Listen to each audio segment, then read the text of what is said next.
Exactly. I was telling the story the other day. My parents were like, you're the first person in our family to wear a jacket and a tie to work, and you're leaving to go back to school to some place in Philadelphia called Wharton. My parents were like, what's a Wharton? I don't know what.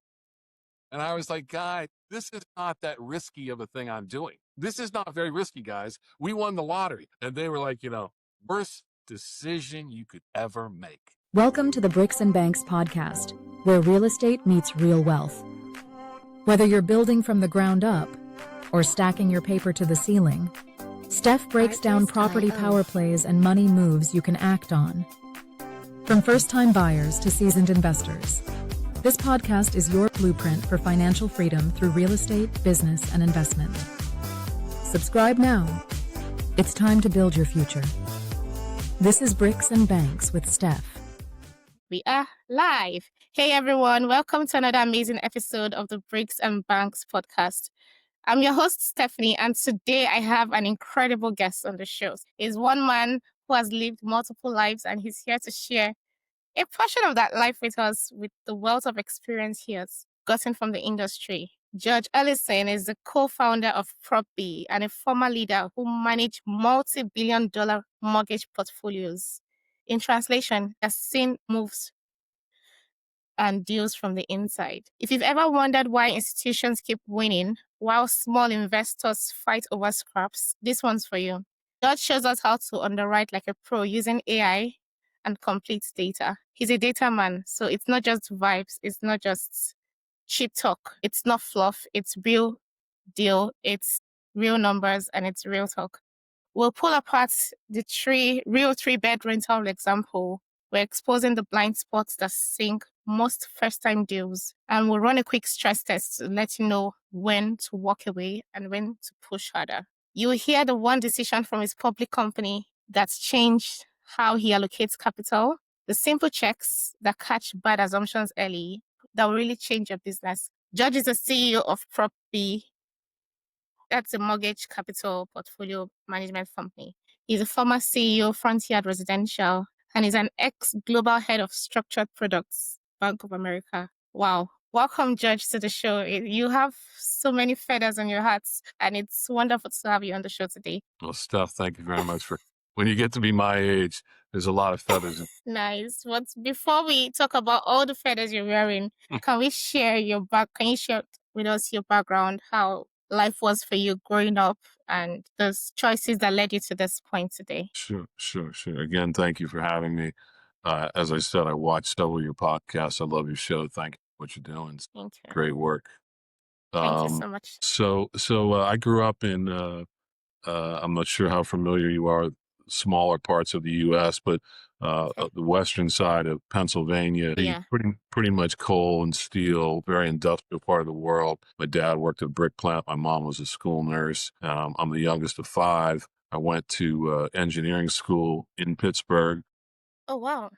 Worked for GE for 3 or 4 years, decided to go back to business school, did that. And so kind of went from the quantitative world at GE to, at that time in the 80s, Wall Street had really started to get extremely interested in more quantitative people, more math, obviously all the computing power that they have now dwarfs what we had, but they were really moving from sort of, really fast moving kind of stuff to more math. So they really started taking just, thousands of men and women from technical backgrounds to the street. And I was in the fixed income business, the bond business, which was extremely quantitative then, but now equities have caught up and now there's massive amounts of modeling that goes into equity products. So math really just changed the whole, sort of like AI is changing the world now. Yes. Wall Street completely transitioned to a quantitative based business and obviously other things. But so that's how I ended up going. Some people say, like, how did you go from engineering to Wall Street? I was selling a very technical product at GE, very large power systems, but it was math and how they performed. So when you go to Wall Street, I was selling bonds, which were also very mathematically driven. So it really was a technical sale on both sides. So it really wasn't that big of a transition. And then I worked on the street in roles for 30 odd years, all over. I started Solomon Brothers. I ended up biggest part of my career, about 19 years at Bank of America. And as you said, I moved into, again, very quantitative stuff. Structured products is in the world of fixed income, bonds. You have Okay. credit, you have government bonds, and then you have structured stuff. So there were boxes and arrows. It was ours. So I ended up running that, and then as you know, I was recruited to run a public company called Yeah. Front Unit Residential and its sister company, All Source Asset Management. I'm CEO of both, chairman of the board of AAMC, All Source Asset, and then we sold that after 6 years. We took it over. It was a little banged up. It was a little distressed, and we can talk about that later when you get into so many questions about tough decisions. And but in short, we got that going. We sold it to a competitor, and now I've been starting a new company called PropBee, and then we can go into that later on. So that's the whole journey. Wow. Like you don't even with the wealth of knowledge you've gathered and the depth of expertise you've gathered over the years, you don't even sound or look like a last born. There's I this don't. bias with last born kids. Oh, they are the needy ones. They are the ones that are always asking for things. But you just set the pace and just run with it. It's very compelling, I must say. Thank you. We try. You're doing one. You're taking a very good one for the team.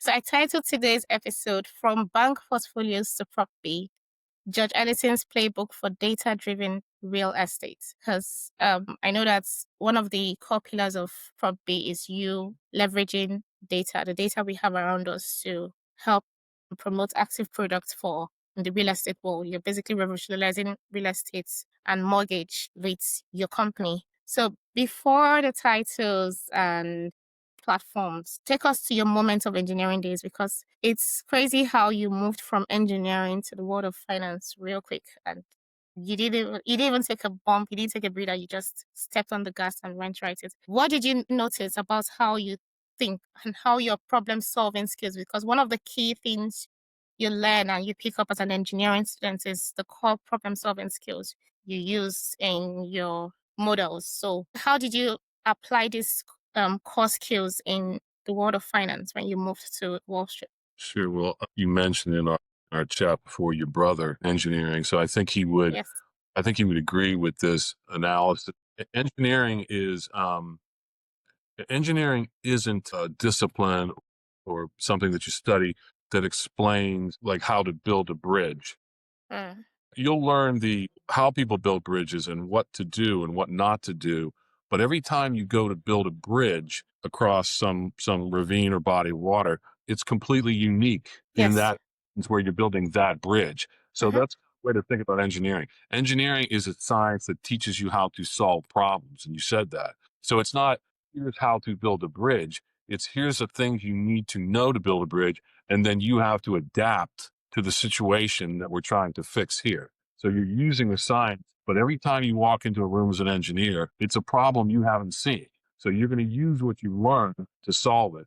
And one last example was in I think it was a metallurgical final. This is to show you how old I am. The space shuttle, which has now been retired, was Yeah. just coming online, and they hadn't created it yet. And there was one question on the engineering final, just one. And the question was, we're developing this new ship that's going to fly like a plane.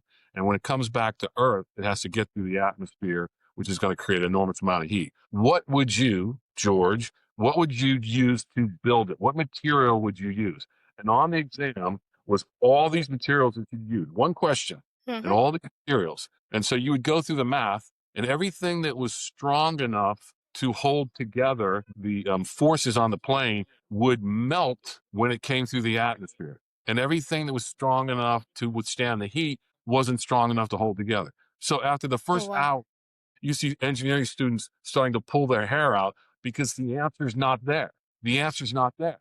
But you went through like 20 of these elements and none of it worked. Nothing worked. So you're really smart. We're going up to the professor saying the answer's not there. The answer's Yeah. not here. The guy comes up to the microphone and says, answer is on. It's on the page, guys. Oh, And we have really? 3 kids ready to kill themselves because they're going to fail the final. And so so you try all this stuff and whatever. I'm sure I failed it.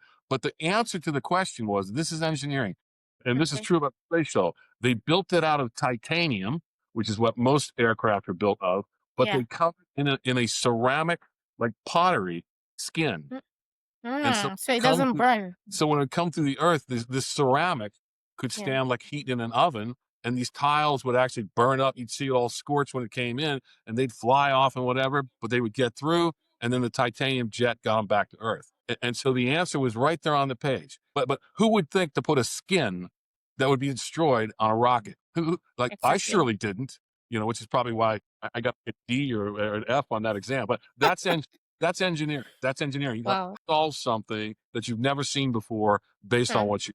And so if you think about that, that's true. So going to Wall Street and trying to create products that people wanted or new businesses, it's very similar. We're going to take what we learned over here and we're going to Yes. try to warp it into this new thing. Yeah. And what was the reaction from your colleagues like at the time? Because your peers in school were like, oh, we studied engineering. Why are you switching to a different line? Is it because you're not getting any traction on this end? What was their reaction like? What was the reaction of your family at the time, your parents? Did someone tell you to ask me that question? My parents, we can talk about this when we have more time. My parents were so upset. Exactly. I was telling the story the other day. My parents were like, you're the first person in our family to wear a jacket and a tie to work, and you're leaving to go back to school to some place in Philadelphia called Wharton. My parents were like, what's a Wharton? I don't know what. And I was like, guys, this is not that risky of a thing I'm doing. This is not very risky, guys. We won the lottery. And they were like, worst decision you could ever make. So they were very upset.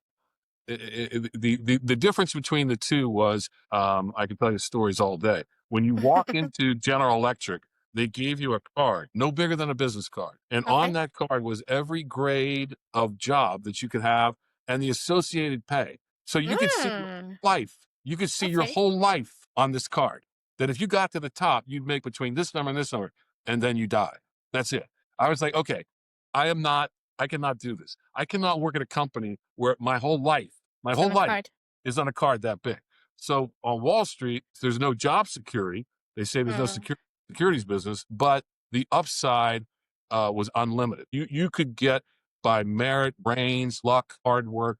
You could get anywhere you wanted to go, and yeah. and it's not on a card. You can't put it on a card. It won't fit on a card because you don't know where to go. Just as we talked about, if you look at my bio, who knows where? Exactly. But at GE, no offense to the guys at GE, that's it. That's it. You go from Right. here to here, and then you die. Not for me. Not for you, definitely. Not You for took me. you took the leap and it made sense today. So I know you moved from GE to Salomon Brothers and then into a long stretch at Bank of America. Bank of America is up there because when the movie that introduced me to Wall Street was The Wolf of Wall Street. Oh, That's when so I was at the time I was doing a stint because I wanted to move into investment banking, but I had a couple of accounting exams, so I was not focused. I ended up failing the exam, but I appreciated the knowledge I gained on it because I was in the sales and trading division. I learned a lot. We're trying to get into Bank of America for internship, but yeah. because my accounting exams got in the way of things, I didn't see it through to the end. But you've lived out Bank of America, 19 years there. When you first landed on the trading floor, what surprised you the most about how decisions was made? Because you're moving from a very structured workplace to Wall Street where there are no borders. You just had it. There's no limits, there's no depth. Okay. So what was your reaction at the time? Yeah. Your question is so they're so good. When I interned at Solomon Brothers, there was a Yeah. gentleman by the name of John Goodfriend, who was the chairman and Mm. CEO, and he came to speak to us to our internship class. They picked 10 or 12 kids from all over the world.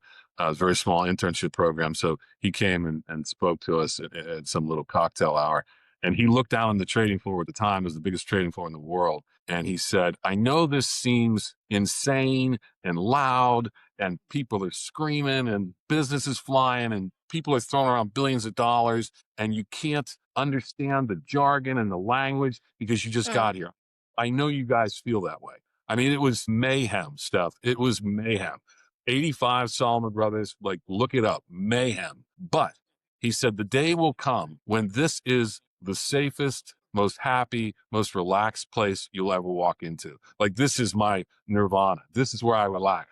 He said, he was probably in his 60s or late 50s at the time. And I Okay. remember him saying that. I was like, I don't know if that's ever going to happen, but he was absolutely right. It's what you learn on a trading floor.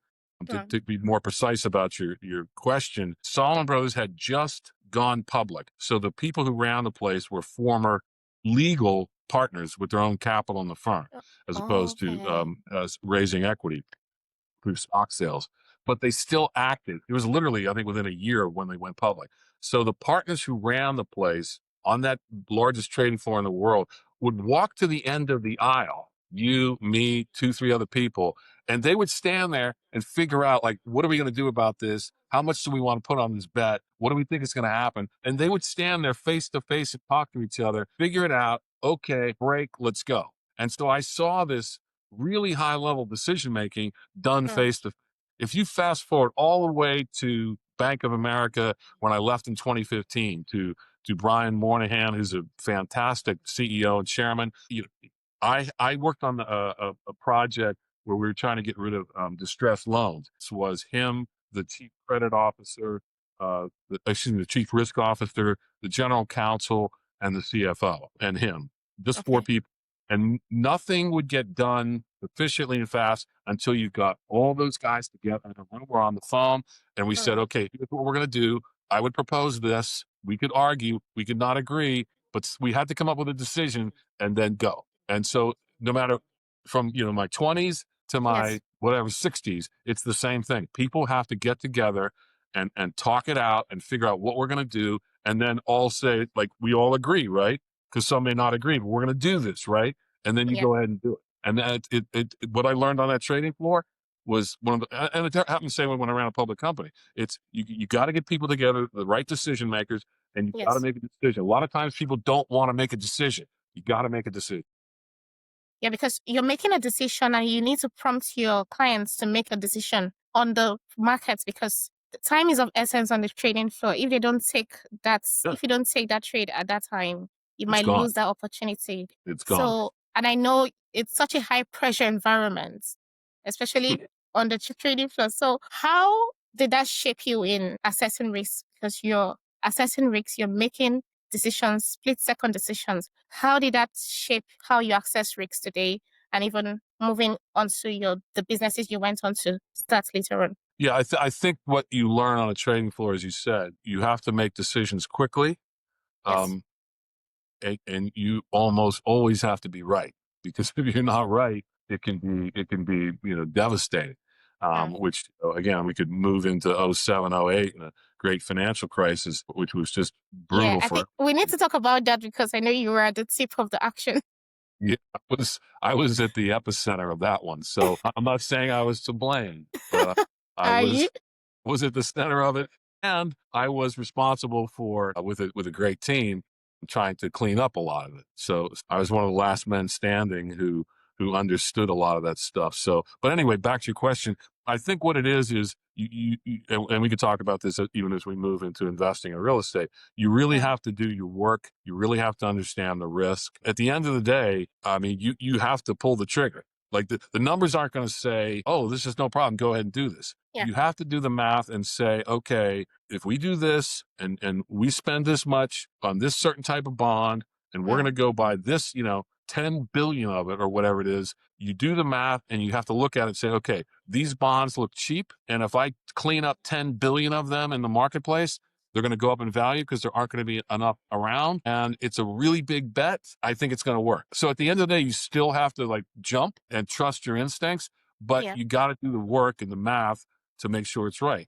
Fast forward to today, we're talking to investors about how to invest in real estate. You got to do the math, and we're going to help you do the math. I'm going to drive. You're going to sit right next to me on the website, and I want to do everything for you. You're going to see everything. Everything's going to be transparent. But then you have to say, Steph, you're going to buy the house or you're not going to buy the house? And you have to say, yes, I'm going to buy the house. We did the work. We see the Mm. return. Here's George's assumptions. I'm willing to take that risk. Let's buy the house. Just like going to Wharton. My parents were like, this is a big risk. And I was like, I did my work. This is Yeah. not a big risk. And just as a footnote to that story, they ended up doing pretty okay. Yeah. Of course, you're They making the did big just bucks. fine. The two people who didn't want me to do it, Yeah. I they mean, did just fine. if it's not making money, it's not making sense. As long as you're in the money, you're fine. I like that. It's not making money. It's not making sense. So I know 19 years in banking is a lifetime. It's 3 lifetimes. So Yeah. paint us a day in your life in Bank of America. What was the trajectory for you? Did you think you were going to stay that long there when you got in? I worked at a couple of different places. I was at Solomon for about 5 years and Yeah. then went to a couple other places in between. I worked at Merrill Lynch for 3 years, which was a great firm, which B of A obviously ended up absorbing later on in my career. Absorbing them, yeah.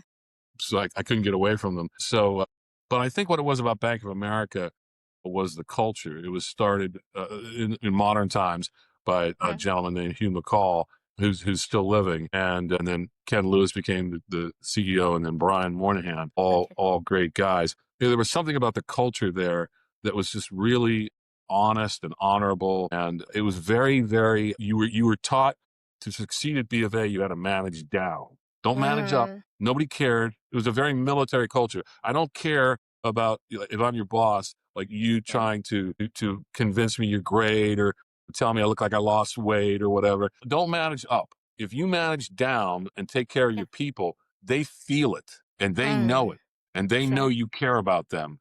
And then they perform like crazy to make you look good. And so you could tell the managers because their people loved them and knew that their boss had their back. And then your performance would be great and your boss would be happy. So if you manage, I know sort of people don't think this is how it works. And there's a lot of people who don't play the game this way. There's obviously a lot of people who manage up, and there's some people that manage up really well. At B of A, it was like, you don't need to manage me as your boss.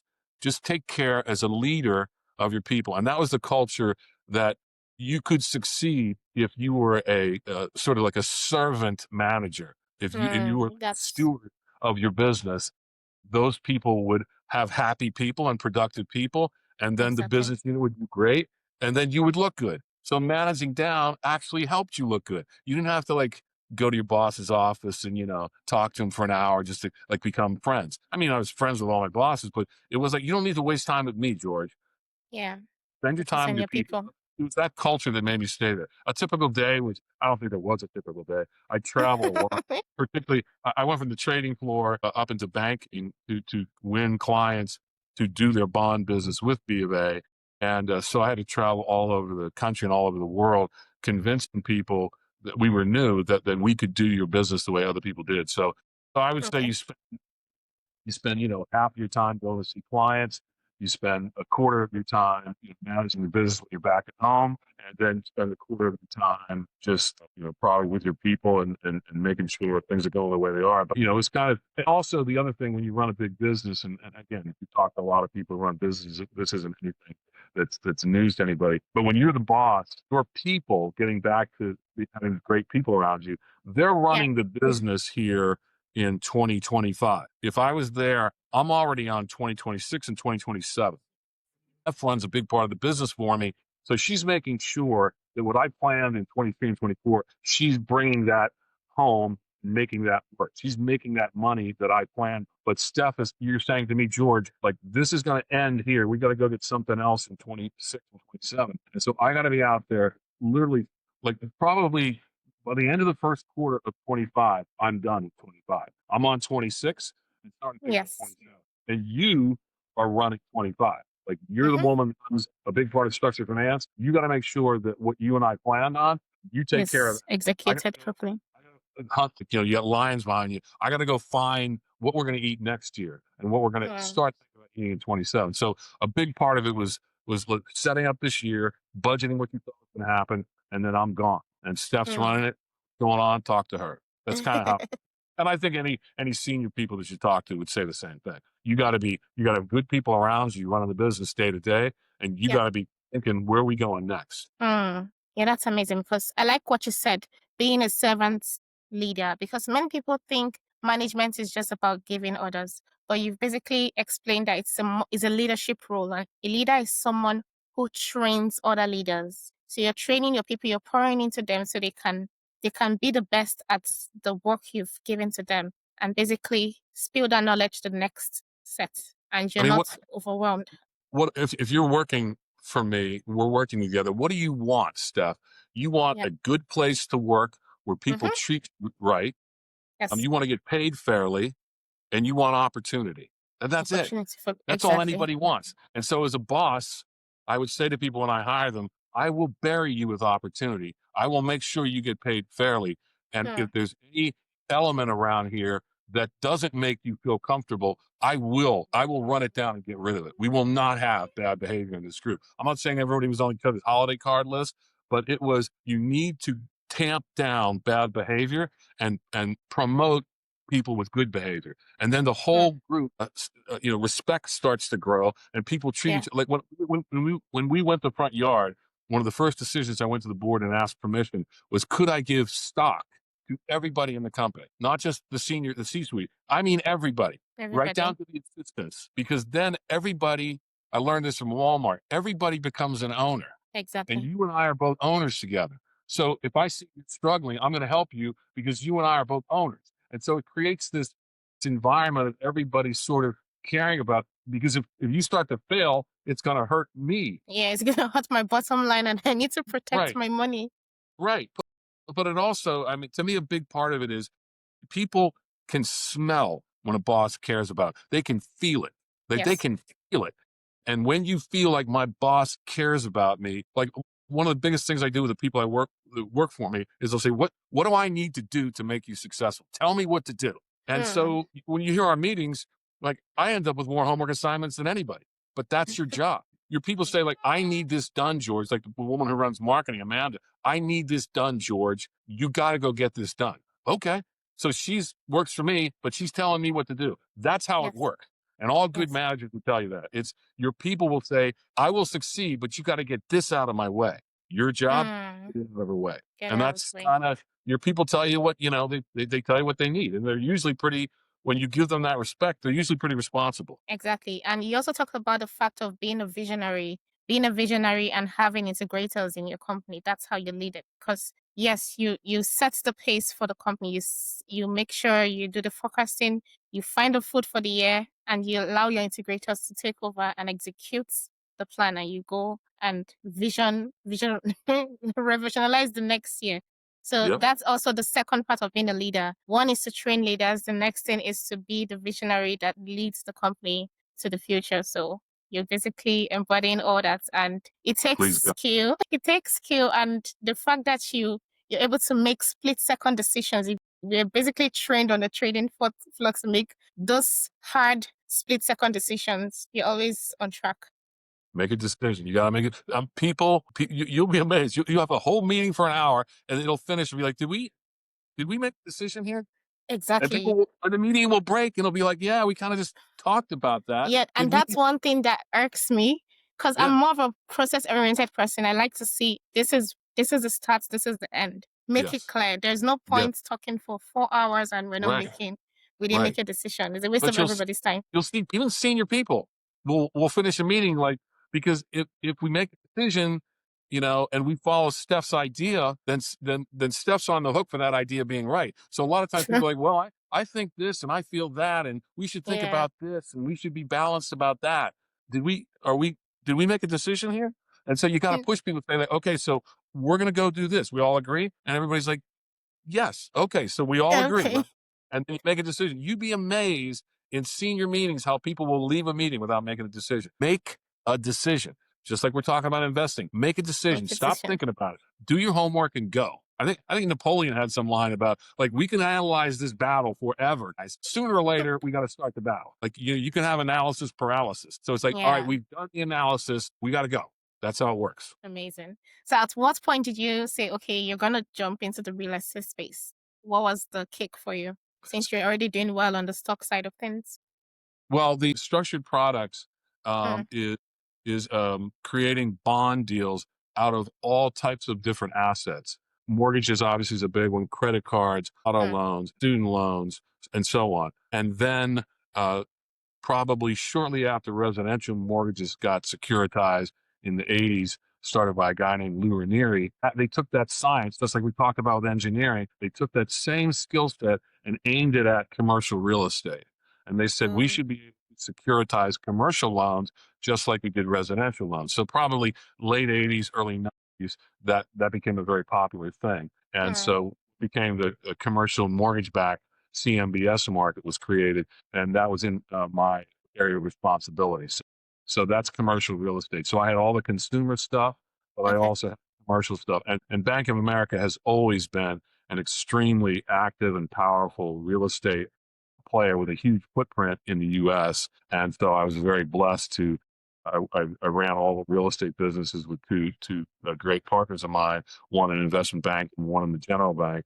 And so the three of us kind of had to answer for all things commercial. So that's where commercial came in. And then the workout stuff was mainly residential because of residential. And then the public company was a REIT, a real estate investment trust. And the asset side of that was, again, a residential home. Okay, that's amazing.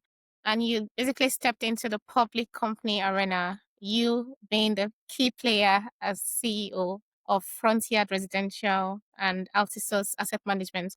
What was the hardest call or hardest decision you had to make as a CEO? And how did that decision change your philosophy on team building and capital allocation in real estate? It could have been any day of the week, every day of the week. You I made would hard say, decisions every day. well, yeah, it was a, I want to be polite to everybody involved. It was a company where there had been some changes, just leave it at that. And so I was invited to come in and take over this situation, which was pretty precarious.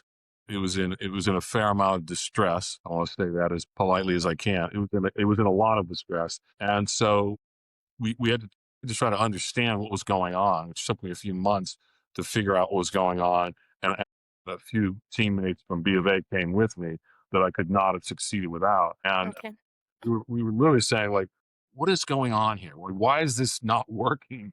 And so we had a public company, which is one of the hardest jobs you can ever have. You have to do your job, but you have to do it publicly in front of everyone, shareholders, analysts. I woke up in Hong Kong one day and was reading the press, and some analyst was talking about how George Ellison is literally the worst CEO on earth. And I'm like, on business in Hong Kong, like, wow. So you're kind of as a public CEO, you're kind of a politician. You have that side of it. You have the public image, and people can say whatever they want about you, just like you're a politician with no term of office because you're there for as long as it takes. As long as they'll have you, as long as the board and the shareholders will keep you, particularly the board. So I think there's a lot of hard decisions, all kidding aside, but the first one very early on. So you have this public company that other people ran with existing shareholders that expect a certain performance and a certain business model. And I turned the whole thing upside down and just reversed everything that they were doing to make it go from red to black. And when you change a business model of a public company, if you had started that company with my business model, that wouldn't be a big deal. To sit in front of the biggest investors in the world and say, stay with me, I'm going to change everything. People are like, no, you're not. No, you're not. No shit. But I was like, here's why we have to change everything. So we changed everything, including the name. It was just, really? It was so hard. It was a Altisource Residential, I think. Yeah, Altisource Residential. Because Altisource Asset Management stayed, but that was a very small company. But the REIT was quite large, and I think it was Altisource Residential or something like that. So, but that had a little bit of a carryover from when it wasn't working. So we're like, let's change everything. And so we changed the entire business model, and I don't regret it, but it was very challenging. But we got it done, and we fixed the company, and we sold it very successfully 6 years in, and it was a very, very good return for all the investors. Were very, very happy where we sold it. That's a very good one. I mean, it shows the fact that once you have a plan and you being a visionary, you see the vision, you see where you want to go. The hardest part is convincing your investors, the other people on the board, to get on board with you. But once you make it work and you're going to do that against all odds, that feeling of reward, it just compensates for all the hard pushbacks you ever got. I agree.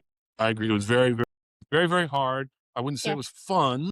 but it was very, very rewarding. But you said something there. A football coach said this one time. You have to have goals, but a Yeah. goal without a plan is called a It's a wish. wish. I love that line. And that's what Yeah. it was. We had a goal, we had a plan, but people were like, you sure you have a plan, George? Are you sure? And we were like, yes, we have a plan. And it ended up working out very, very well. Yeah. And there's one thing you usually say, don't lead with guts, lead with complete data, because talking about goals and plans. Can you Yeah. share one moment where the data contradicted the prevailing narrative you backed by numbers? And what was the outcome that came about? Well, I think just as we talked about earlier, this is like a graduate level management class. So forgive me, but just as we talked about, there should be like a top 5 things to look for, making a decision for one. The other thing that a lot of people spend time, and I think you've seen this, but you're a lot younger than me, but you will see this over and over. People will spend an enormous amount of energy and effort and it won't make any money. And they'll think that they're being very productive and they're working very hard, but they're not making money. And I could tell you stories, over the 40 years, you'd sit down with people and they would explain their business to you. B of A, when Nations Bank bought B of A on the West Coast, B of A had a much larger international footprint than we did. Nations Bank, which was really U.S. domiciled. So I ended up running businesses in other countries. Okay. So you know this, being outside the U.S., people from the U.S. aren't as global as a lot of other countries. Sure. And so I would walk into these other countries, and there was a need with a lot of the big investment banks to have a footprint in Australia, a footprint in Japan, a footprint in Hong Kong, a footprint in London. And so I'm flying all around the world with boss, talking to these people. Steph, no one's making any money. No one's making money. I mean, I'm talking groups of people and coming in every day, commuting into the office, working hard, not making any money. And so when you get back to the numbers and stuff, it's not just about gut. It's like, hey guys, real simple question, which sounds completely, George, you can't tell me this is an important question. Everybody must know this. Steph, people don't know this. This is the secret sauce. Are we making any money from this guy? And people will sit there in front of you like, well, Steph, let me explain you why. Just hear me out. We need to be in Australia. Why? Why? Why do we need 8 people in Australia that cost me $4 million when the revenue's 2? Why do I need that? Why are we in Vietnam? Why are we in Vietnam? We're not making any money in Vietnam. Why are we in Vietnam? The Asian banks are covering Vietnam. Why are we in Vietnam? Well, we have to be in Vietnam, do we? And so you'll see through all your businesses in your life, you'll be seeing with people and be like, guys. I talked to a woman yesterday, a very, very senior woman at a big, big real estate firm, and I was pitching her on PropBee, and she started telling me that she owned rental homes, and those are the people that we help. Okay. She starts complaining to me what a terrible business it is, and I was like, what are you talking about? It's a terrible business. Because I said, tell me about what you own. Okay. And she didn't know what she was doing. And she's not making any money at it. She's buying houses in the wrong part of town. She's buying houses that are not good rentals. They're very, very expensive. Those are more like short-term, Airbnb kind of thing. You're not going to make any money at that. I was like, what you ought to do, sell those houses, get on my website. We'll help you buy houses that you should buy. And you don't have to do anything. But it's so here's the person who knows real estate and is trying to do it, and she's spending money and she's not making any money. And so it's like, why are we doing this? If it's not making money, why are we doing it? And so to me, when you get back to gut or numbers, just take me through the numbers. Bring in the finance people. Are we making any money? Well, George, it's Australia. We need to be there. No, we don't. No, we don't. We don't need to be there. We don't need to be in Australia. We're Bank of America. We don't need to be in Australia. The Australian banks have that covered. And if they don't have it covered, somebody out of Hong Kong, Standard Charter, Hong Kong, Shanghai, they can help them. They'll help them. Like Bank of America, one of the things you have to realize when you go after these things is, do we have a distinct advantage? This is another pathology. Do we have a distinct advantage at winning? What is our advantage to winning in Australia? We don't have any. We don't have it. First of all, it's not that many people, and why would all the major investment banks go there? There's not that much business there. So what do we fall back on? Are we making any money? Why are we doing this? Let's make a decision and shut this down. And that's what we did. No offense to Australia. I love Australians. I love the country. I have a good friend who runs a big bank there. God bless him. Let him get all that business from Charlotte, North Carolina. They're not going to do business with me. And I would think, Warren Buffett spoke to us one time because he was a big shareholder. He would say, any business we get in Southeast Asia is business that the locals don't want. From Warren Buffett. Because all the business that's good, the locals are going to take. Why are they going to give it to us at Bank of America? So you got to pick your spots. Where do we have an advantage to compete? Where do we have something that makes us win?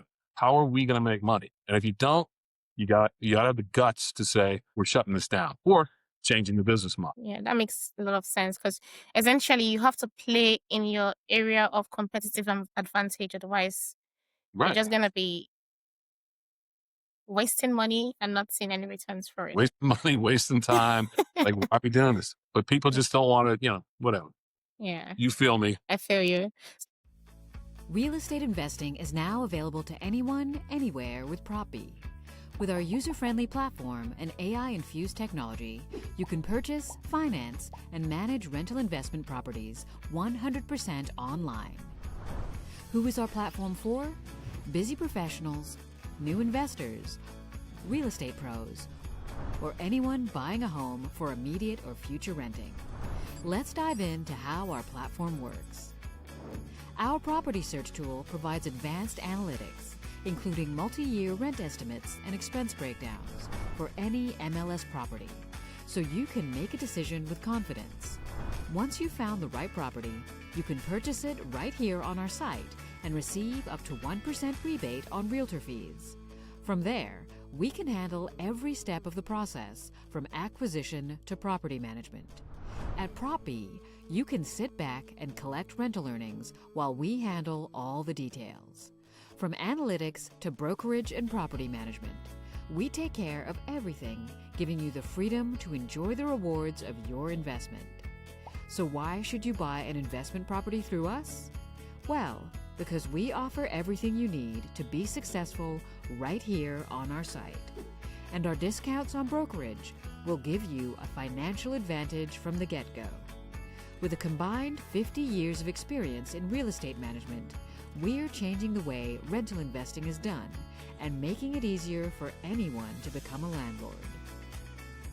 Visit PropBee.com now and start your journey to hassle-free real estate investing. Okay, so let's talk about PropBee. In plain English, what are you trying to achieve? What are you trying to provide with your company? What's the solution your company is trying to provide to the market today that other companies are not doing or they're not doing right? Yeah. I hope they're not doing it right. Let's back up and kind of frame the business. In the U.S., these are rough numbers. There's about 125 to 130 million households. So let's start there. And then let's go inside of that number. How many of those families own a home or rent? And that number, it moves around, but it's roughly 60-40 own, 60-40 rent. All right. So we're not talking to them. So let's keep the 40% that rent. So 40% of that number is like 45 to 50 million families. So just you as a person who travel in public forums, like, there's a lot of cool numbers in here. How many households are there in the U.S., Steph? So I know that number. It's like 125 to 130 because George told me. Did anybody figure out how many rent and own when you're talking real estate? 60-40. It's actually a little bit higher than 60, but it's close enough. So how many families rent in the U.S.? Steph says, well, about 48 million families. Okay. So now I want to take that number and divide it one last time. How many of those families that rent, period, how many are renting apartments, garden apartments, high rises, whatever, true apartment living? And how many people are renting a home with a garage and a yard and a fence and all that, a standalone single home? So that's called a single family home, single family rental. And so let's throw out that number, which is about 2/3, 1/3. So 2/3 of 48 is what? Third is 16. So 32 million rent apartments. We don't need to talk with them. And now we're down to where we start. We have 16 to 17 million families rent standalone homes. I don't think those numbers are similar in Western Europe or the UK, but in the US, across the country, about 17 million families are living in homes that look just like anybody else's house, but they're renting them. So Who owns that house, Steph? That means that there's a landlord. Yeah. It was just one. That means there's 17 million landlords, which most people own more than one home. But the Yes. bulk of that market is really what we call mom and pop. It's people that Uh-huh. own 2 to 4 homes. Okay, Yes. that's who we want to talk to.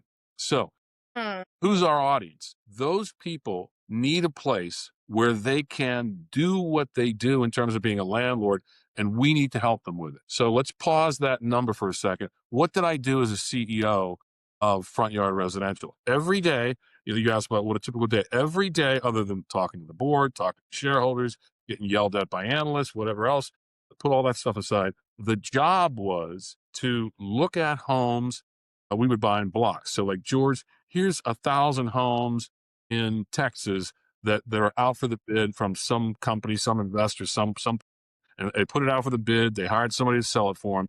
And so we would look at the numbers around those homes. So we would look to buy homes. Then if we started to buy them, we'd move into financing them. Then we would have to inspect them.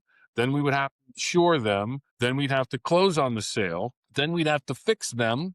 And then we'd have to list them and then rent them to a family and then take care of that family. That's the whole journey. So there are people in this space that are trying to do pieces of that. So there are people you go on their sites and say, we'll help you buy a house. We'll help you get a mortgage. Goodbye.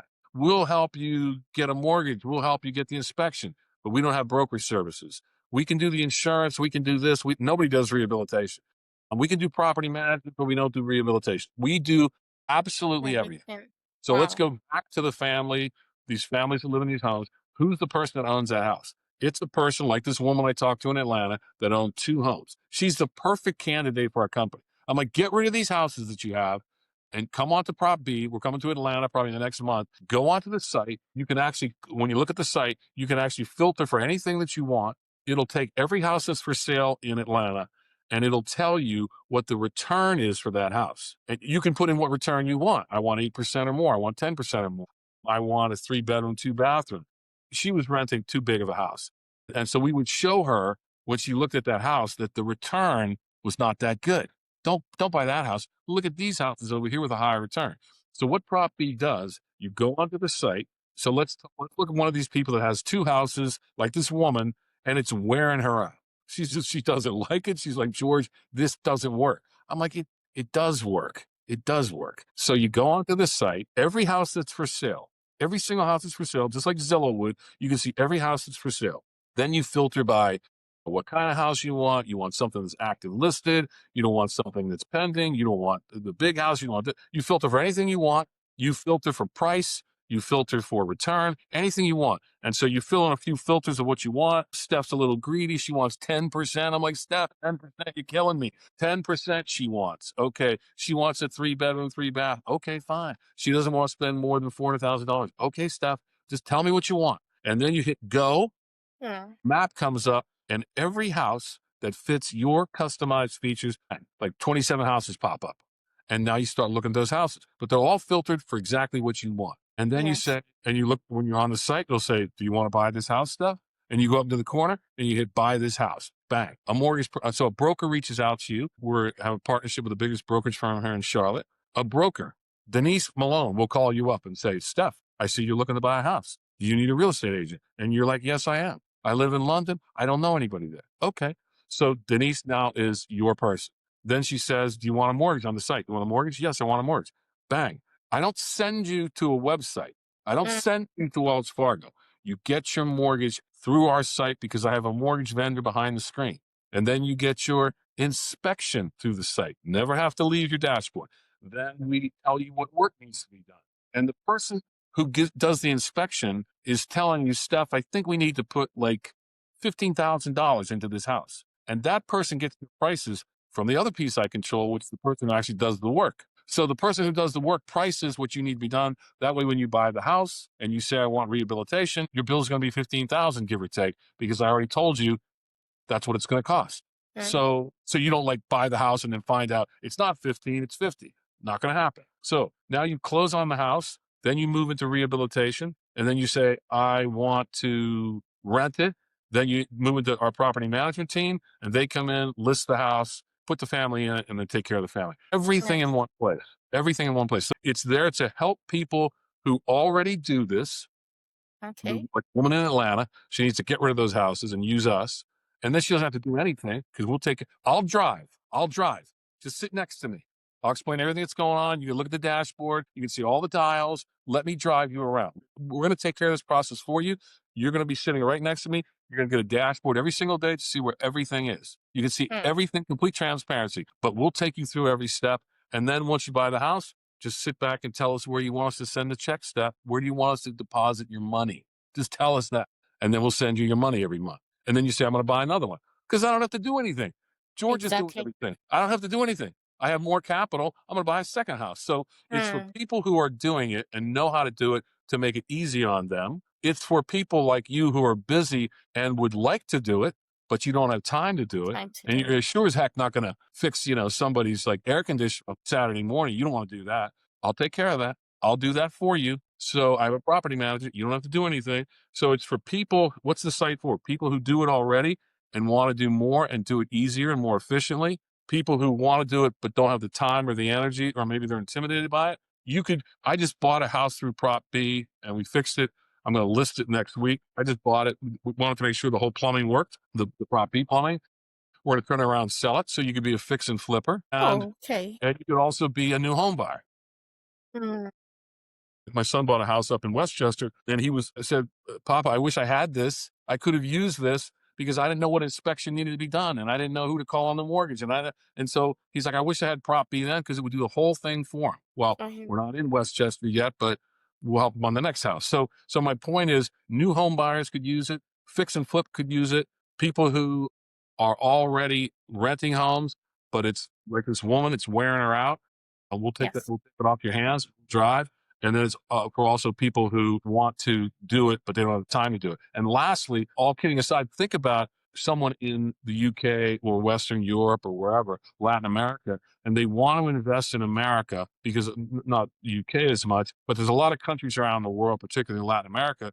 We've talked to big investors. A lot of people want to get their money out of those places. Exactly. And they want to own things in America, and they might want to own, sexy things like Bitcoin or whatever, but conservative people want to own hard assets. I want to own residential homes in the United States of America, safe country, safe currency. It's a hard asset. It's an inflation hedge. If you're in America, there's tax benefits. So we think the international interest could be just as strong as the domestic interest, but we'll see. Okay, that's really amazing because it's basically end to end, the whole real estate process.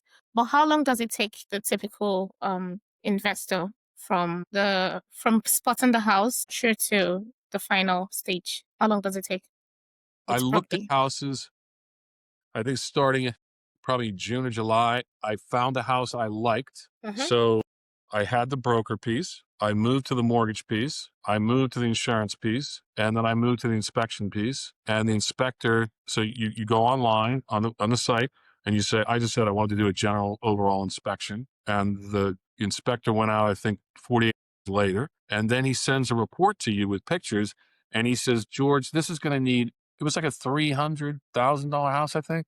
And he said, George, this is going to need $52,000 worth of work. I was like, whoa. He said, and I would call a foundation guy, he says in the report. So we call on a foundation guy. He's like, yeah, we're going to need like $15,000 for the foundation. And you might want to check for asbestos. So the asbestos guy comes in. He's like, yeah, this is an old house. It's got asbestos. And oh, by the way, George, it's got mold. Oh, you're killing me here. So at that point, I'm on the site, just like you would be. I went through brokerage. Denise and Lexi are helping me. Those are the two women that do PropBee. So they're helping me. We're getting the insurance lined up. We're getting the mortgage lined up, and the inspection blows up in my face. But you have time to get out. You put your earnest money down, and you say, we're pulling out of this. You have a certain amount of time to do that. We pulled out and didn't buy it. So that actually showed me this. Although it didn't work, it showed me that the site works. The site helped me not make a mistake. So then I started I found another house north of Charlotte. I think we started looking at that in probably July. Okay. We closed on it, I think August 8th. It took a couple of days to get the crew in there. The crew just finished up last week, and I mean everything. Did all the changes that they said they needed. They actually called me up and said, if you really want to make this house nice, it was a $15,000 estimate. They said, if you really want to make this nice, like so you could charge more rent or sell it for more, here's a couple of things we would recommend. You don't have to do it, but we would recommend you change this and change that. I said, sure, let's try it because I want to make sure it all works. So we probably put, I think, 30 into it, maybe 34, something like that. And so now it's ready. I just got off a call this morning and we're talking about listing it. I just texted the people to see if they wanted to list the house for us. I have a real estate license. I could list it. But so now we'll list it and sell it. And where are we? End of September. So think about that. 3 months from start to finish. And we probably looked at it middle of July. I would say from listing, I mean, we'll see how fast we can sell it. I'd say it's 2 to 3 months. 2 to 3 months. Oh, that's a very short period. So if you did that, think about that stuff. I think I have like 350 into it, something like that. Yeah, it's 315 and I put 35 in. So I'm into the house for 350. We're probably going to list it for the low 400s.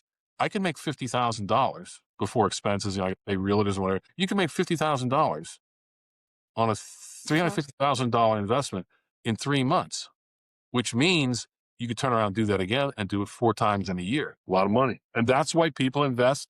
And that's why people invest in residential real estate. The problem is it's not easy. It's intimidating, and you need someone to kind of like, drive And there you can on. be a lot of moving parts because you're considering this, considering It's that. intimidating. It's intimidating. But we'll help you through that. PropBee has simplified the entire process. The entire process. And front to you're start. basically bringing on experts in the field. So then there's an expert mortgage advisor. PropBee doesn't have to be the mortgage advisor. You just link the expert mortgage advisor to help you. Link And the also, if you said, like, no, I use Chase for everything or whatever, you don't have to use all those services. I'm giving you concierge. You could say, let's say it was in your neighborhood and you live there. You'd be like, no. Me and a couple of friends will do the rehab. I don't need you to do the rehab. Okay. So you can use all of them or pick and choose something. When you go on the site, on the landing page, you just scroll down and there's all the services. All you do is pick them all, pick some of them. I have my brother's a mortgage banker. I don't need a mortgage from you, George. Then don't click mortgage. Okay. So there's that. People have the avenue to pick and choose what they want. If they want. It's very flexible.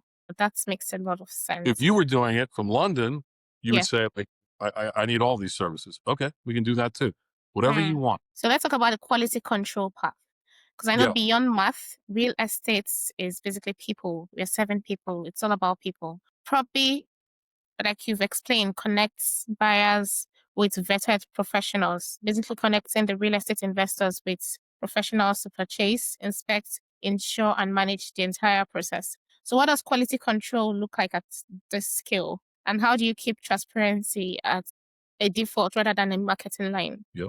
That's great. Obviously, a very important question. So remember, the real, you said, explain PropBee like in a sentence. It is a tool to help you invest in residential real estate easily, quickly, efficiently. That's it. It's there to help you be a single family residential investor. We're going to help you get there or expand your portfolio if you're already there. So sort of like the elevator speech. But what am I really doing? What are my team and I doing? What we're doing is we're taking everything that I had and we manage 15,000 homes in probably 25 or 30 cities. So I'm giving that away. We're democratizing everything that I had, all the firepower, all the math, all the algorithms, all the AI I use to pick rents, everything that I use, I'm giving to you for free. So now you have all of this power at your fingertips that you would never have. You couldn't even find some of this information as an individual.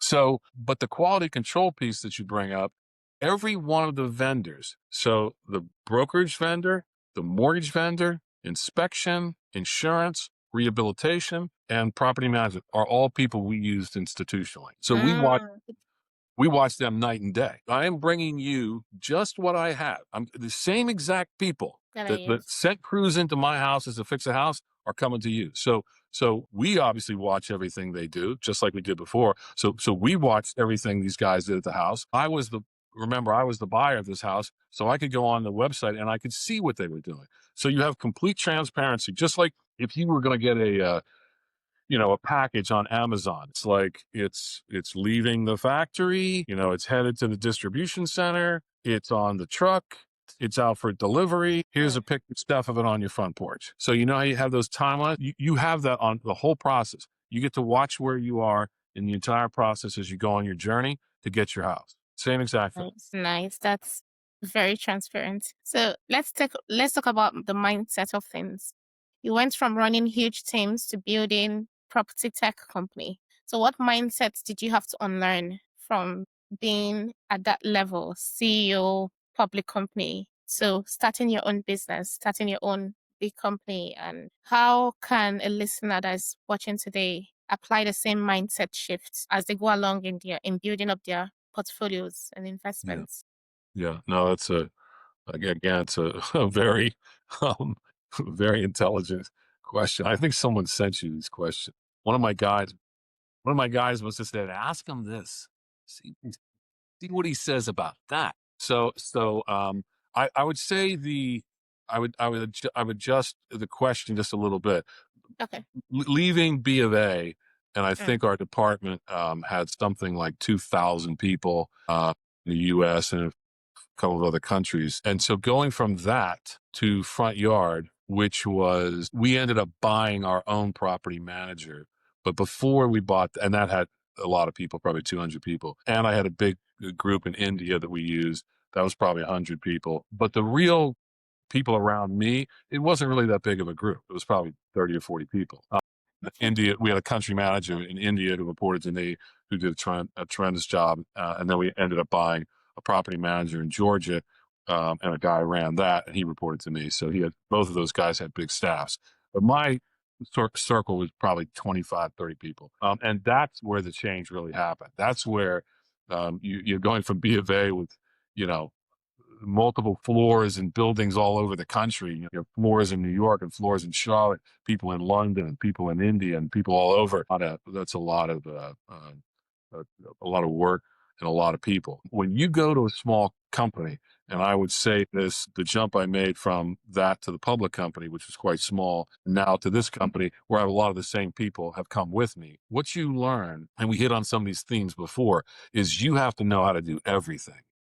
Mm. With, when I left B of A, I think they had, I can't even remember, 260,000 people, which they would reduced a lot and made more efficient. But there's a lot of people in those organizations that are professional managers, and their people know how to do what they do. You can't know how to do everything. If you're running 2,000 people, and I had probably 6 or 7 businesses, the woman who ran commercial real estate, she ran that day to day. And then she would Yes. talk to me, and the guy that ran lending, and the woman that ran the conduits, and so on and so on. So those 7 or 8 people I met with all the time, and we would go over their businesses and how they were working or not working. But you don't know how to do 3 or 4 layers down from you. That's not what you do. When you go to a small company, you got to do everything. And so some of the people that we hired were roll up their sleeve guys, and they would do anything you asked them to do, even if it was a level or 2 below what they were used to doing.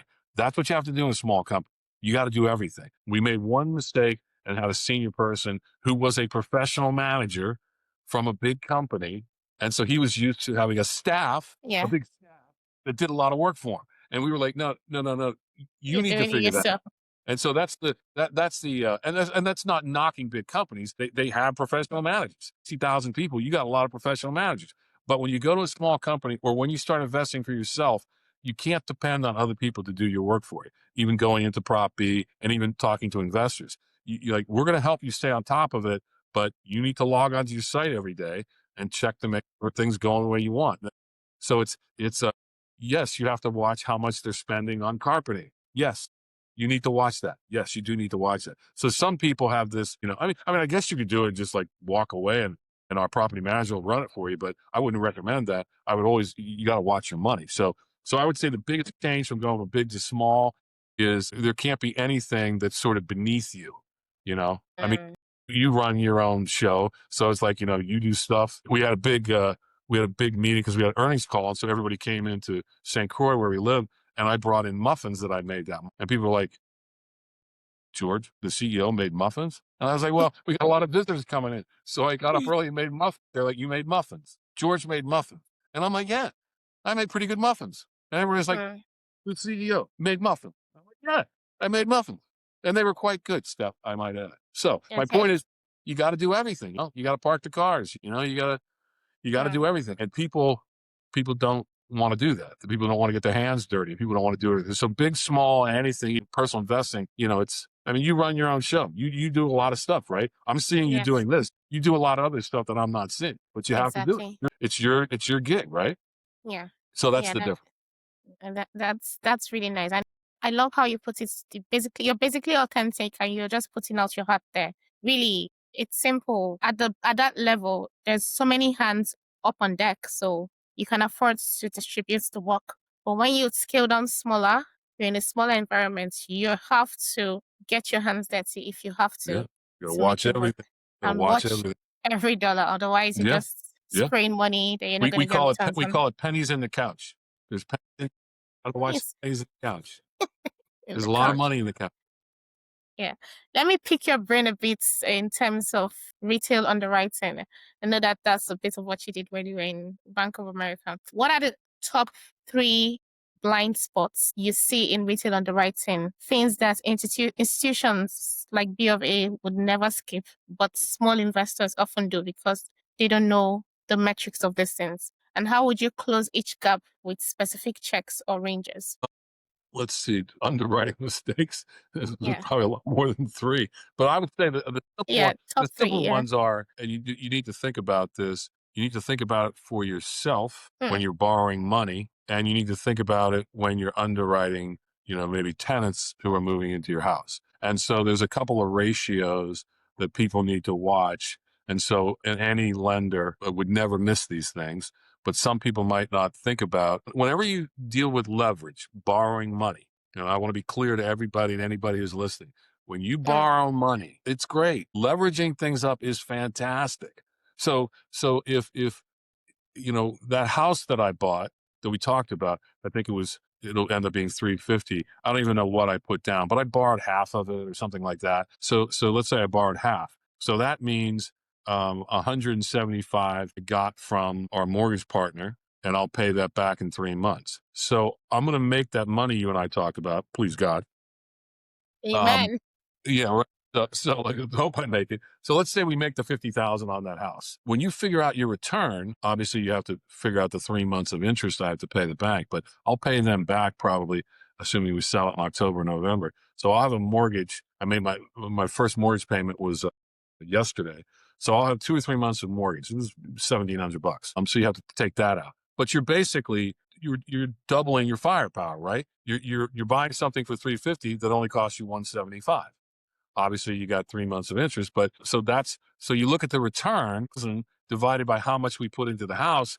It's 50,000 divided by 175. Well, that's a whole lot better than 50,000 divided by putting in 350 if we bought the house cash. That's why people like leverage, because you can, Yes. you can Makes double, sense. Easier. triple, quadruple. You got $1 million. You can borrow money and buy 10 houses and put 100,000 down on each.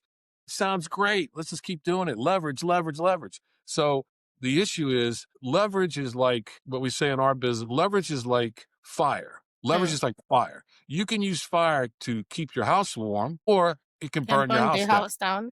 So it's leverage is very, very dangerous. I'm not saying not to use it, but you have to be really careful around the ratios that banks will always look at. So for example, in a public company, they were always asking us what leverage were we running as a company, and REITs try to keep their leverage quite low because it means if something goes wrong. So let's say you buy the 10 houses, all of them for $500,000. So you have, $5 million worth of assets, and you only put $1 million into it. Life is great. Let's say what happened in the crash, let's say the price of housing drops, and now all of a sudden those assets that you owe money on, they're not worth what you said they were. And so the Okay. banks are like, we're going to need some more money. And you're going to end up trying to sell assets in a declining market, and you're going to get slaughtered. And that's how leverage kill. So always be careful, whether it's your own leverage when you're borrowing Yeah. money to buy a house, but figure out how much leverage can you afford, your debt service, how much debt service can you handle based on your income. And don't count the money you're going to make on the rent. Mm. Put that aside for a second.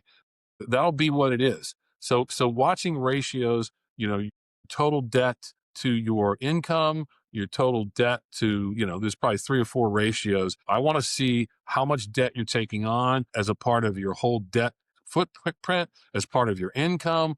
So the banks will always stress a lot of how much debt are you taking on, because it's lowering the probability if something goes wrong that they're going to get their money back. And so I think, so I don't know if there's a specific 3, but I would say the main thing you have to figure out is, and so now you're walking through this process of Prop B and you're deciding to borrow money. That's great. But we need to look at not just the return, which you'll see up in the right corner, but check the cash flow. So some people buy houses and they borrow the money and expenses overwhelm the rent. Negative cash flow. And some people have a lot of resources. That's okay, because they're buying a house in an area where they think the price of the house is going to go up a lot. They call that price appreciation. So there's 2 pieces: price appreciation and cash flow. Some people are okay with negative cash flow as long as it's not too much, because they know that house they bought for $400 could quickly be worth $800 in 5 years. And so they're okay if they're upside down by a couple $1,000s a year. I'm going to make $400,000 in 5 years. So, and then there's other people that don't want any negative cash flow. So, and you can put all this into your filters, because Steph's going to want high yield and positive cash flow and price appreciation. That's what Steph's going to tell me she wants. Stephanie wants I that. want. I want everything. I want all the good stuff. And I want to do the concierge, and I don't have to do anything. You're going to do all the work. Okay, Yes. I can see the kind of client you're going to be. So you have to think about, and again, it's really getting into debt and leverage and debt service. You have to look and say, okay, I'm going to borrow this much money to buy this house.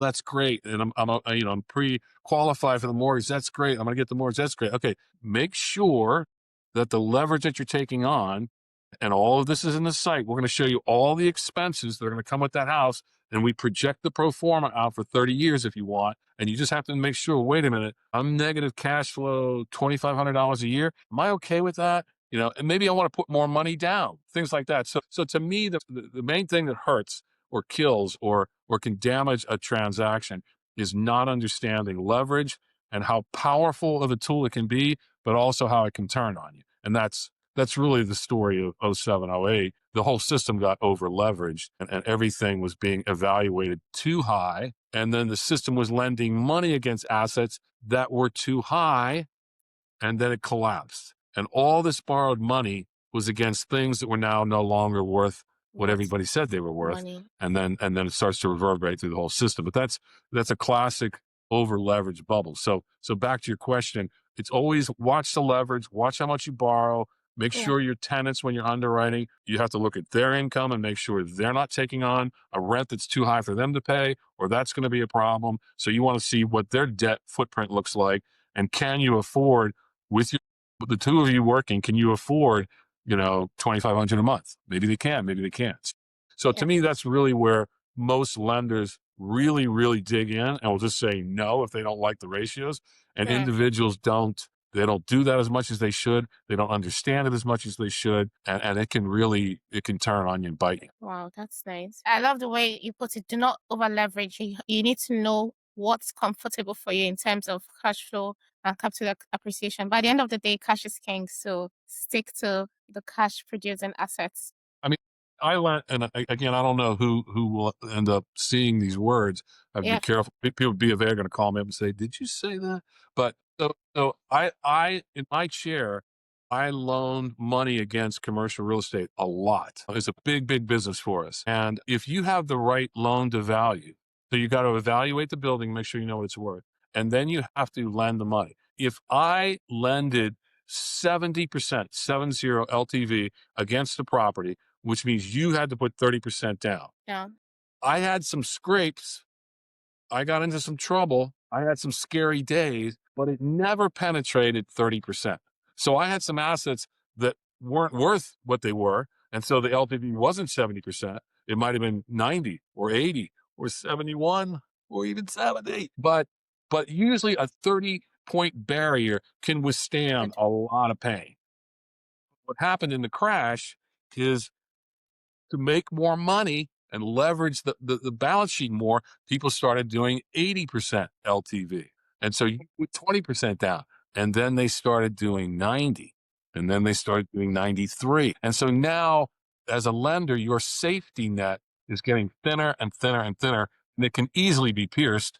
And then someone takes the keys to a building and they flip them back to you. And now you have keys to a building that you don't want, and it's not worth anything that you thought it was worth. So to me, getting back to leverage, leverage is okay, and it varies by business and product and everything. People know that. But a nice, good, solid cushion to make the person buying it put in the game can keep you safe. It's when Right. people get greedy and they go higher, that's when trouble starts. That's when the bubbles burst. That's right. Talking about team building, I know you mentioned when we talked about the being a leader, being a manager, and you showed how much of a good leader you are because you were able to pull your people from a previous place into your current company. So what's your what do you look out for in building a team? What are like your top 5 go-tos you look out for to say, okay, I want this person on my team? Yeah, I have to be careful because working on Wall Street, I wouldn't say it's the best life work environment. A lot's been written about that, so I have to be careful what I say. But remember, I'm older than you when, life work balance was something your boss would say, I'm sorry, what? Life work, what? Yeah. I'd like some PTO. Mm. PTO, what's that? Paid time off. Take I time off. I have to pay you and you're not here? I don't Yeah. understand the concept. What does that mean, George? So it's called vacation. So that's a much more acceptable topic these days. But that said, I would say whenever I would interview people, I was looking for people who, let's just say, they didn't mind working very hard. You got to be a serious worker. I look for creativity. Creativity is what drives the ship. People say, if your people are happy and they're creative, they'll come to you and say, we could do this a lot better than we're Yes. doing now. I do this every day, George. We need to reduce this down to this. So you want to look for people who work very hard. They're very creative. You look for people who, we talked about this earlier, you need to look for people who respect other people. And I'm not saying anything more than what I'm saying because, a lot of acronyms flying around these days that people feel strongly about. I'm, 67. I'm not talking about any acronym. Anything. What I'm saying is Nothing to trigger the work drive. Yeah, right. I don't want to go there. My point is I want people who treat each other with respect. Because if I see that this guy's treating these people who work for him with disrespect, see, now they're going to be unhappy. Unhappy people are not creative and they don't like working hard. So keeping your people happy is really important. So I need there's a word that I can't use on the site, the factor of when you're not a nice person. I need that factor to be really low. I need you to be somebody I want to work with. We're going to spend a lot of time together. I want you to be a person I want to work with, and I'm going to be with you all the time. On Wall Street, way more than you were with your family. Not that I mentioned life work balance. And so I need hardworking. I need creative. I need you to be a good person, and I need you to focus on making money, not just I'm doing all these things, George. And you're like, I know, but you're not making any money. So I need everybody to be focused on what I'm focused on, making money. And so think about that. If this was my model for my whole life, my whole career, I need you to be a good person, work hard, be creative, and make money. That's it. And so what happens now, if you do that, now you're driving home or you're commuting home and you say, what's George going to do for me? Well, I work on paying people fairly. Maybe not the highest, but I've been known to pay people fairly. You have to do that. Paying people fairly doesn't have to be the highest of the high, but it's got to be 60, 70, 80 percentile of that job. You got to pay people well because paying people well is saying to you, I respect you. I respect you. I'm not going to give you the highest of the high, but I'm not going to pay you 50% of what your job says. So I'm going to pay you well. I'm going to give you massive opportunity, particularly for young people. You always have to push young people. And I'm going to give you a nice place to work because of that agreement that you made me that you're going to be a nice person. So now you're going home on your commute and you're upset about we lost this deal to Morgan Stanley or Goldman Sachs. But I guarantee you what you won't be unhappy about. You won't be unhappy because your boss isn't taking care of you. You say, I work for George and I know George cares about me because he just put me in front of the senior risk team. And I'm at a young age, but George had me present a big part of the presentation to give me visibility. That's your currency. People knowing you is your currency. He pays me well, and I work with a lot of really nice people. That's it. What else is there in life? I work with nice people. I get paid fairly. And George is burying me with opportunity. What's wrong with this picture? And that's why we do it. It's not me. It's not me. I can be very, very painful to work for. And we can interview some people on the next one, and they'll tell you how horrible I can be. But they will say that George pays fairly. George cares about us. George gives us opportunity. And I'm saying that to any boss. That's what you have to do. And then they will follow you into hell. Amazing. So basically, be a good person, respect people, be willing to work and make money. It's You know, not make you, sure. it's not company. You're Yeah. a steward. You're a steward of the company. Act Mhm. like it. Act like it. Like a steward. You know, as I said before, serve the people who work for you, and they will lift you up True. because they will smell this guy cares about me. It's about And to. bosses don't care about their people a lot of times. There's not a lot of people. There's not enough bosses that care about the people that work for them. But they always care about their boss. But they don't care about the people who work for them. And that's where you got to get back to being a servant leader or whatever the right. You have to be focused on your people. And then, someone followed me, but it's a startup. So, it's not making money. So that's not a good thing, but there is a core of people, Yeah. 10 or 12 people, some are getting paid, some are not. It's we believe in the same thing. We trust each other. We like each other. We think it's a good idea. And I will tell you this, and no hubris intended, when it starts making money and it starts taking off after people watch this podcast, Yes. and it takes off like a rocket ship. We promise. Definitely. Amen. Definitely. Okay, thank you. So just want to make sure you're doing your part. So when it takes off, there's plenty of people that I'm going to call and say, we're back in business. And I'm, with all due humility, I don't think we're going to have any trouble hiring people because we Amazing. care about them, we pay them fairly, we respect them, and we're going to give them opportunity. And what else is there to a job? That's all it takes to get the job done. So zooming out, I want to trigger your visionary lens for now.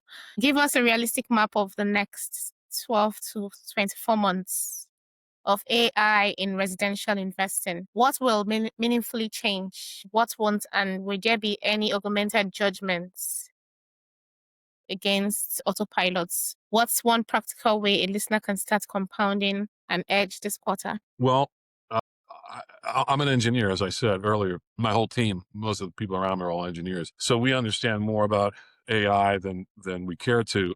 Then we care People to. people are throwing around AI. Like Yeah. I was at a dinner and talking to a person about raising money. This is a true story. And the guy said, just say AI. Just keep saying it over and over. Keep Put it on saying it every and page. sound serious. Who cares? Who cares? Just keep saying it. Just keep saying it. Mention NVIDIA. I don't know, anything. Just keep saying it. And you think about AI and the effect that AI is going to have. And I mean, AI is going to move in here. We're going to use AI. Okay, so wait a minute. Stop. Are you really using AI?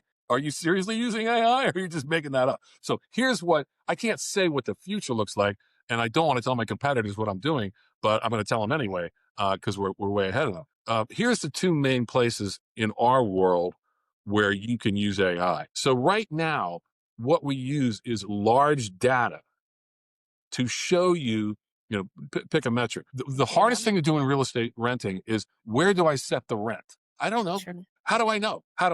Oh, I drove around, I looked online. The Zillow estimates they're giving you rent estimates of things that aren't rented. And so that's no good. How do I find out where to rent my house? Because if I rent it too high, it's going to sit there empty, like this woman that I talked about earlier.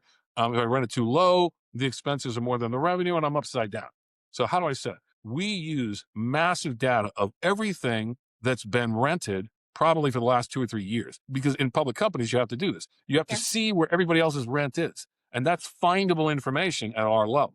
So you can find what all your competitors are renting their homes for. So you can see all the major competitors in Atlanta or Charlotte, wherever, and you can see this is how long it was on the market. They lowered the rent to this. It's now rented for that. The guy's been in it for 2 years. You can see all of that. So that's in PropBee. That's not AI.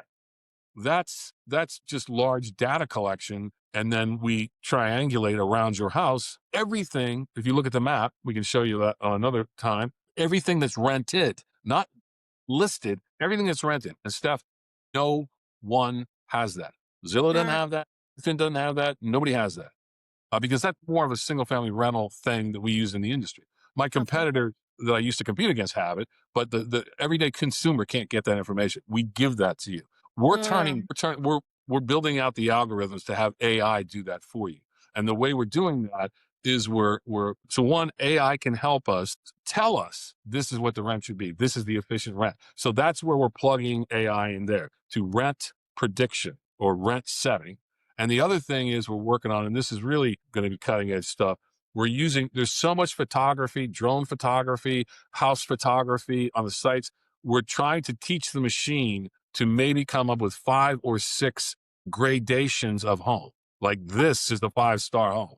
Because Okay, it's going to take that all makes this sense. data in from pictures in the house, from drone footage that they do now. So we're going to try to turn photography AI loose on photography, and so the machine will learn this is a good house. This is a 4. This is a 3. This is a 2. This is a 1. And so those are 2 live examples of real AI. And it won't be 12 or 24 months. That should be in the next one of the Next quarter. one of the boys told me the other day, I think rent setting might be ready, or maybe pictures. Anyway, we will have within a year AI telling you this is a house you should buy and this is the rent you should set it at. I mean, Nice. and I'm pretty sure no one has that. I could be wrong, but that's how we're taking AI. And we're not printing it on every page. We're actually doing. That's way ahead of the game. We hope so.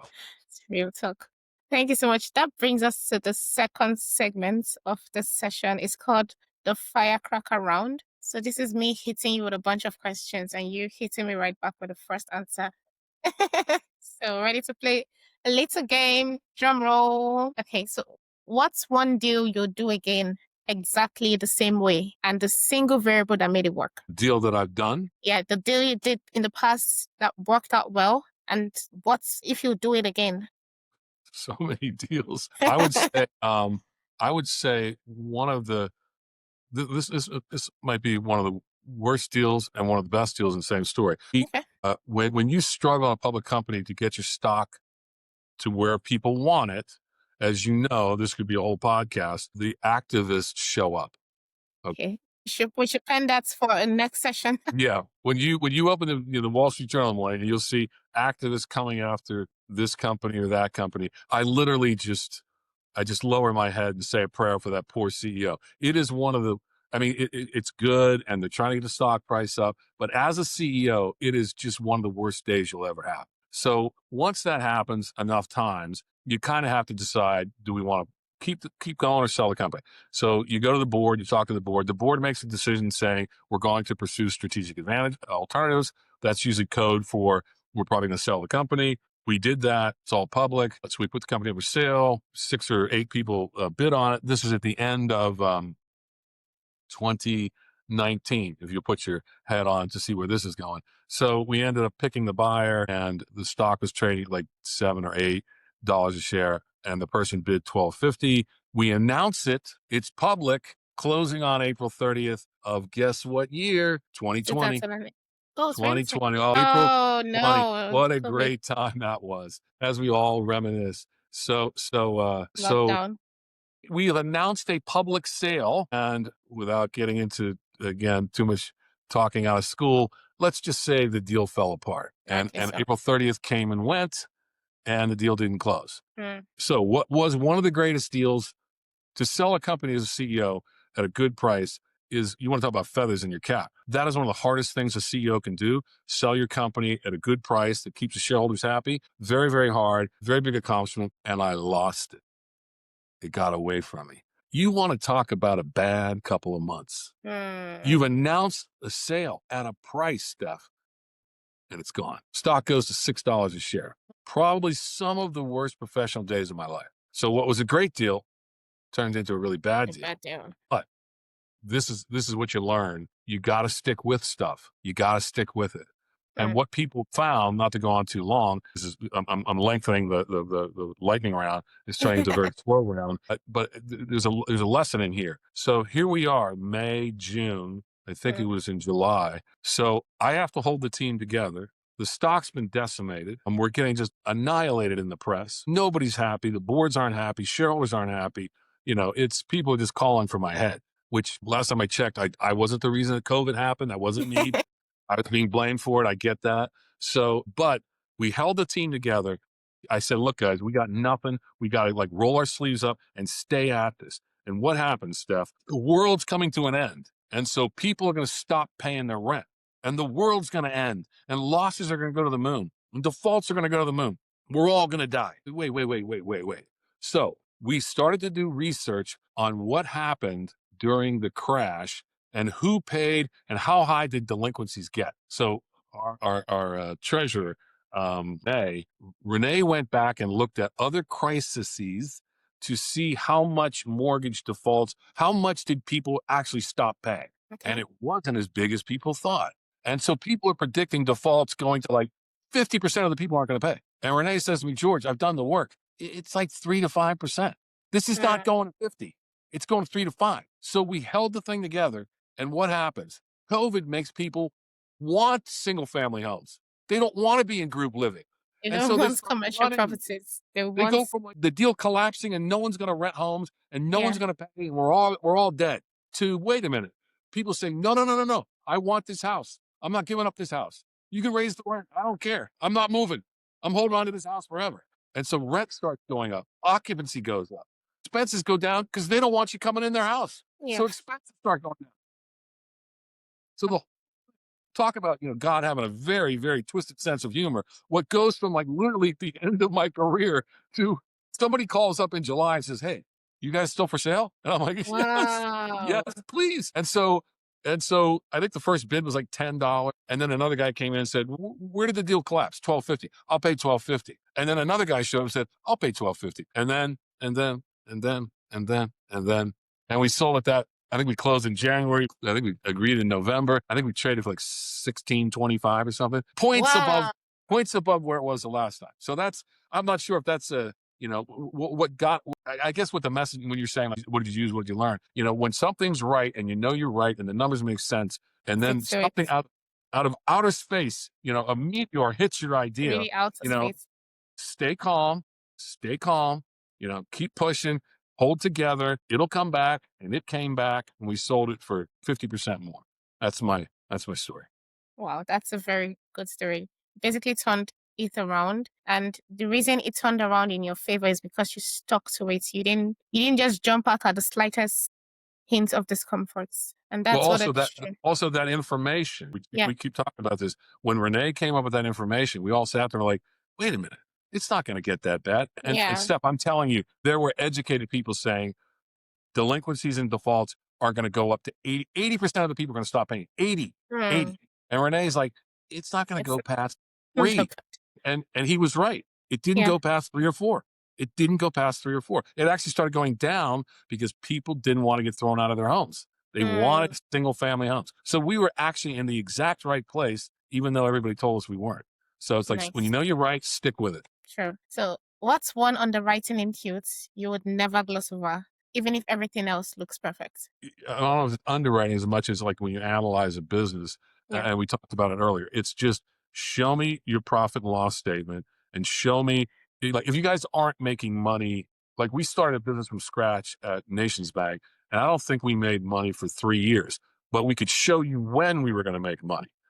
So probably year 4, we started making money, and then structured products became extremely profitable, one of the most profitable businesses in fixed income. So it's okay if in the beginning you're showing me your P&L projections, your pro forma, but like when are we going to make money? And not enough people, as we talked about an hour ago, not enough people focus on, we're not just doing this for our health and to stay busy. We need to make money. So I don't think people ask enough piercing questions with the finance people, and you just sit there ice coldly, Steph, show me when we're going to make money.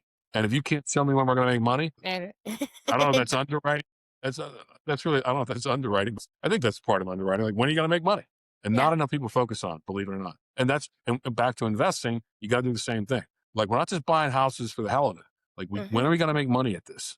Exactly. Are we going to make money at this? Use the site. It'll show you how much money you're going to make. Yeah. Use the PropBee sites and show.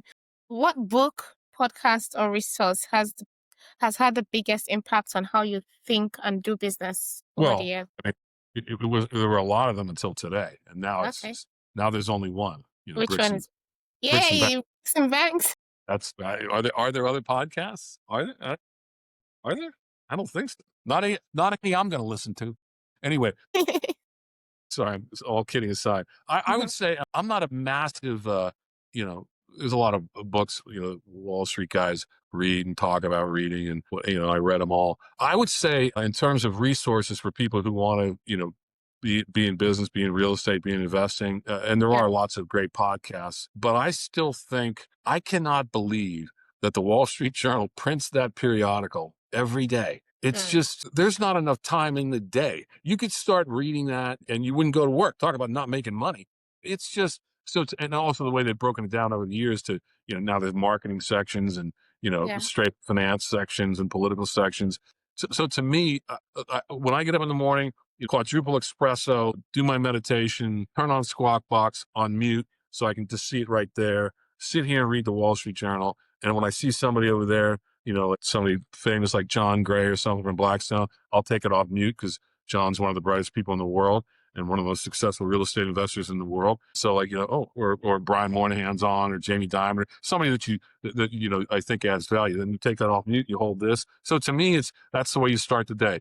It's a little bit of current affairs, but it's, here's what's going on, like back to work. There's an article every day on back to work and the war over back to work. And, somebody tried to go back to work the other day. I was told they made people come back to work, and then there wasn't enough office space and chairs for the people who came back to work.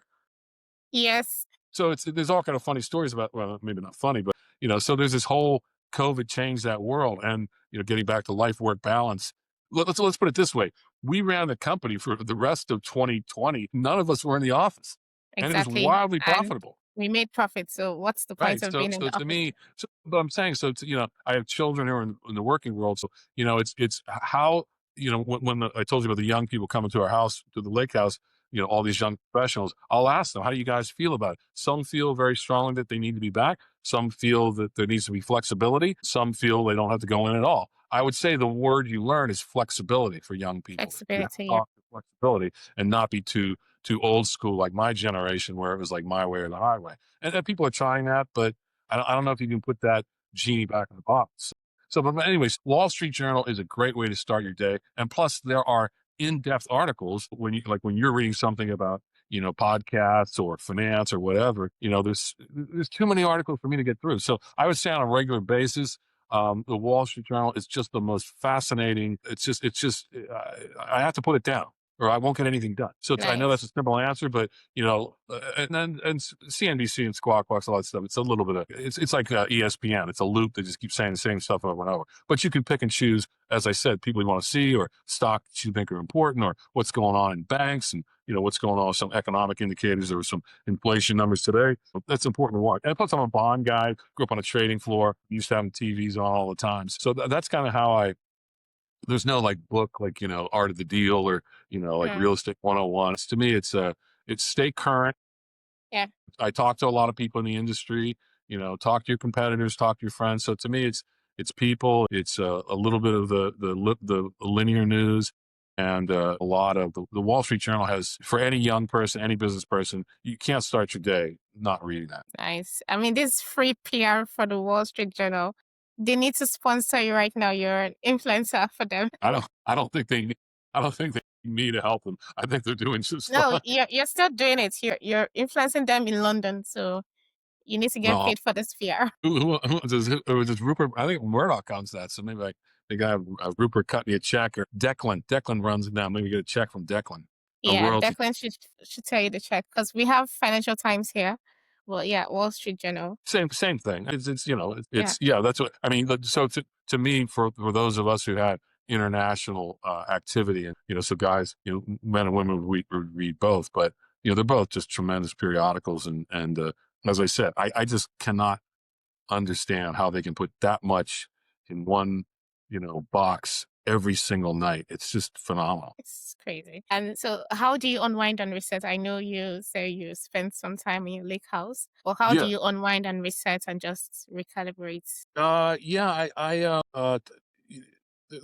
a ton. I mean, I lead a pretty Spartan, not Spartan, simple life. So it's as I said, I get up every morning and meditate over what I have to think about and worry about, and then move on to the espresso, the TV, and the journal. And then it's, just like you and I are talking now, it's the marketing of this a Prop B, it's a lot of work and a lot of time.